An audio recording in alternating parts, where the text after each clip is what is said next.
Hey, Emeko Sai here, and I want to give you 10 tips on what it takes to make your first $1,000 online with Kindle publishing.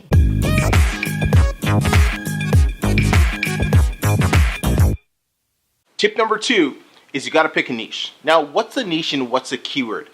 A niche is going to be a broad topic. For example, health and fitness, that's the niche, where weight loss or dieting or something along those terms, that's going to be your keyword.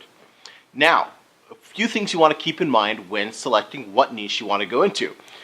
Profitable or not profitable niches. Most niches on Amazon are actually very, very profitable. It's the keywords that gets a little tricky when determining which keyword, which search terms are going to be profitable.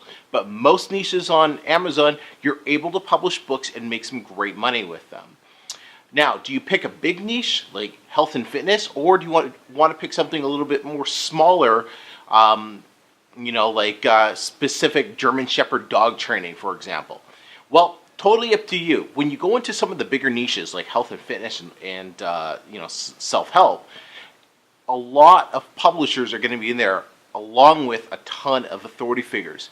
But guess what? Those are some of the most lucrative niches around. You have an opportunity to make some serious cash with them. But the competition is going to be a lot steeper. So if you want to get into one of those larger niches, make sure you really, really niche down. What do I mean by that?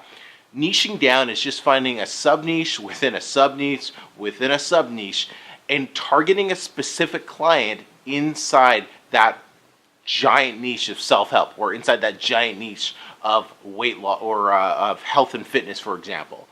So once you've targeted down your specific customer, you're able to start finding out what are they typing into Amazon, and that's where you're going to want to figure out what are your profitable keywords going to be.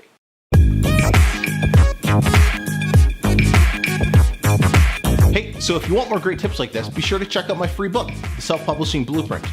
It's free. I've printed about 500 of these, so get them while you can. Just cover the shipping, and if you're outside of the States, well, you can get the ebook version as well. Both links are going to be down in the description, so go check those out.